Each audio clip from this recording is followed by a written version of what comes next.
Hello and welcome. I hope you guys enjoyed that brief showcase of this budget build I'm going to be showing you guys today. Instead of doing a 30-minute video like the previous video, we're just going to concise some points. And to start, I'm just going to give a build explanation and how everything really ties together with this build and how we get it to work. So the three main uniques that make this build work are Constricting Command Viper, Beacon of Aziz, and Tangle Tongue. Tangle Tongue makes it to where when you do damage on an enemy, it will re-roll twice to see if it's a critical hit. If it hits critical hits for both rolls, then it will do increased damage. If it just hits one time, then it will just become a critical hit instead of a regular hit. When we combine this with things like Constricting Command Viper, where we're always surrounded and things are always lucky, we will always get the highest DPS numbers possible. Along with the Beacon of Aziz, whenever we do a critical hit, we are ignoring monsters' elemental resistances to increase our damage even further. Furthermore, these uniques are very cheap, and then on our passive tree, we just have to focus critical hit chance and critical damage bonus, because whenever we do a critical hit, we are ignoring monster resistances, and we are also doing increased damage if we're able to get 2 critical hits with our Tangle Tongue. Now, because we're on a little bit of a budget build, we are not one-shotting everything, but that's okay. If the things do not die in one shot, we have support gems making it to where everything will freeze, which also makes your survivability a lot stronger, so you don't have to worry about getting one shot. So as long as you're not standing in stupid AoEs, you're pretty much not going to die. We are combining this with the Wind Dancer tech, and if you don't know what that is, please see my last video where I go in depth and explain the Wind Dancer tech, but we're using that in this build. However, damaging bosses can be a little bit squishy, so make sure you're roll dodging direct hits. You don't want to take them straight on, and that's really the only downside of this build. However, boss DPS is really good. I am able to clear every single T3 pinnacle, including Simulacrum and T3 Zesh, along with Arbiter of Ash. Not Uber Arbiter though, as this build would need to be min-maxed in order to kill Uber Arbiter super quick. Alright, so this is just me going through and purchasing all of the uniques so you can see the prices along with some of the budget crafts that I was doing, as it's a little more difficult to find mid-tier gear this late into the season, as a lot of players have left for the PoE 1 season. So crafting these budget things is just what needed to be done because I could not find many on the market. Please feel free to skip to the completed gear chapter if you are not interested in seeing the entire prices or how any of these budget crafts worked. However, I will include in the description how to do all of these budget crafts, as well as you can please see my rings video for how to budget craft rings. The main difference is I am using even lower tier bases. Instead of having T1 lightnings or T1 colds, I'm buying bases that have T2, so the magic ring bases are super cheap.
Alright, so these are some wasted crafts and missed crafts, and I did include this into the price of the build, but just wanted to include those. Alright, so let's go through the completed gear. The only thing of importance is your tangle tongue needs to be a good roll and have 2 sockets because we are running the runes that give us the gain percentage of damage as extra damage of all elements. The better the roll on this, the more DPS you're going to get. So you're going to want to run, more crit chance. So that critical hit chance is super important. You can see mine is 7.93. And then as much physical damage as possible with 2 sockets. This isn't too expensive, it was about 100 exalts. The other thing of importance is the constricting command Viper cap. It needs to have the require 5 fewer enemies to be surrounded, 5 or 6. 6 makes no difference, so just 5 or 6, that's all you want. This wasn't too expensive, but it is the most expensive thing on this build. I think it was about 20 chaos.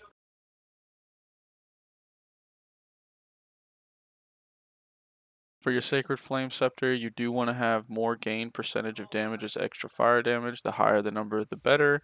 But again, these can get very expensive, so let's just, get the best that you can for what you can afford.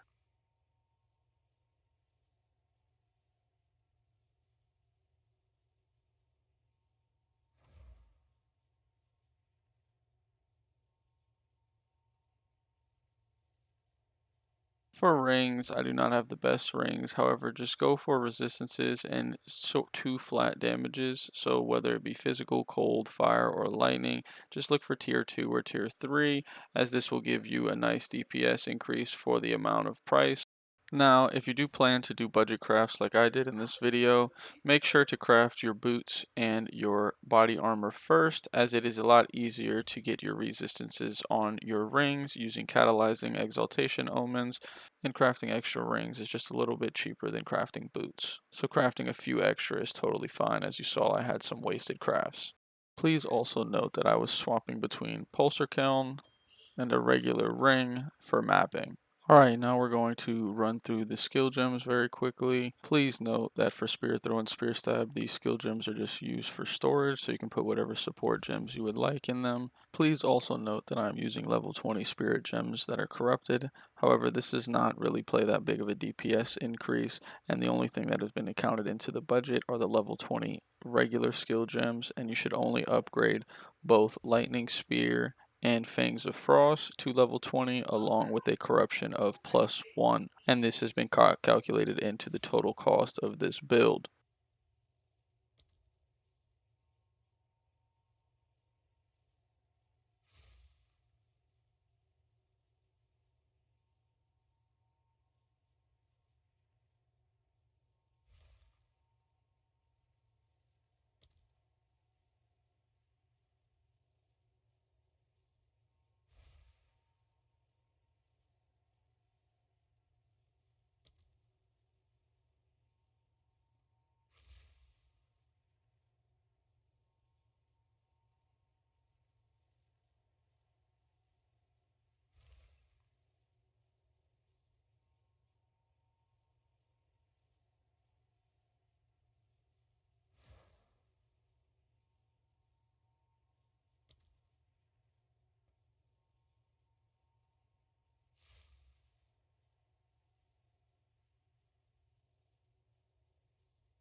Alright, so these are my character stats.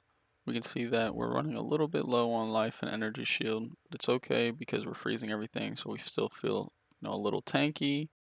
Got a lot of spirit with 322. Evasion rating is 41%. You could definitely buff this up through jewels.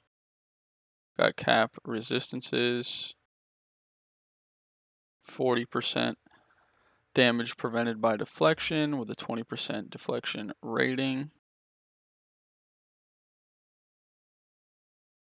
And then we can see that we have a low movement speed modifier of only about 42%. This is the one sacrifice we are making on this build. Here are my passives. Feel free to pause the video. I'll also leave a link to the description to my mobalytics guide.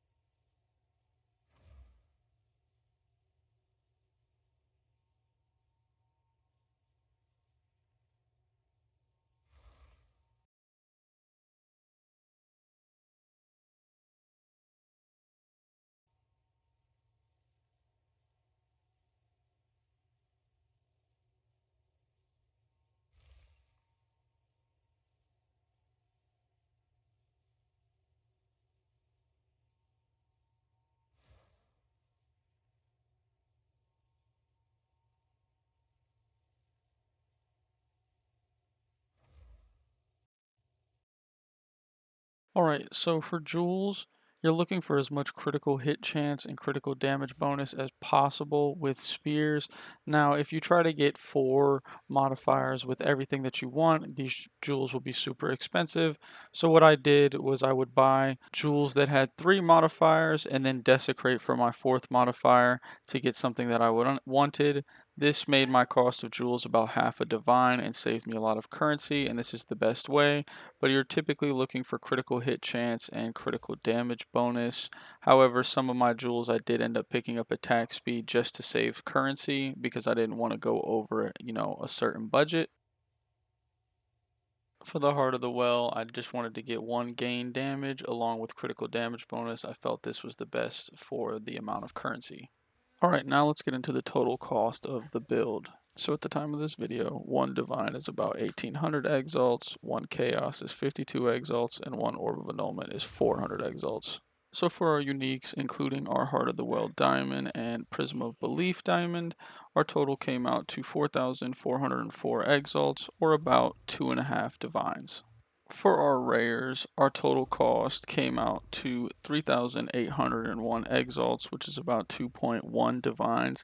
This includes all crafting materials like homogenizing exalts, abyssal echoes, all of that stuff came out to about 2.1 divines, but with some variance, we're going to round this up to about 2.5 divines. So the total cost will be between 5 to 5.5 divines if you're willing to budget craft these items like me. However, if you want to just buy them outright, I think you can definitely pick everything up for less than 10 divines. So playing the build is super simple. You just want to spam Lightning Spear while you're in maps. Basically kills everything. You don't really need to use anything else. And then when you're on bosses, you just want to drop a Storm Lance and then spam Fangs of Frost. Very simple and easy to play. Now, if you are planning on replicating this build, some upgrades to think about would probably just depend on what you want to do. So if you're looking to just clear maps more consistently, maybe picking up a Headhunter will really give you a nice mapping increase. If you're looking for clear speed to be improved, you definitely want to upgrade your boots.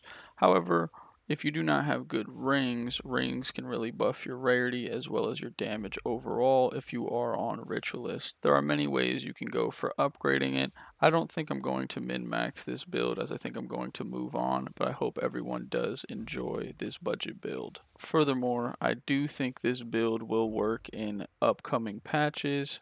I just think the Constricting Command Viper will get nerfed into the ground, and because of this, we're going to have to make some changes to it. But I think it will just be picking up different passives on the tree and will still be strong. As always, good luck and have fun.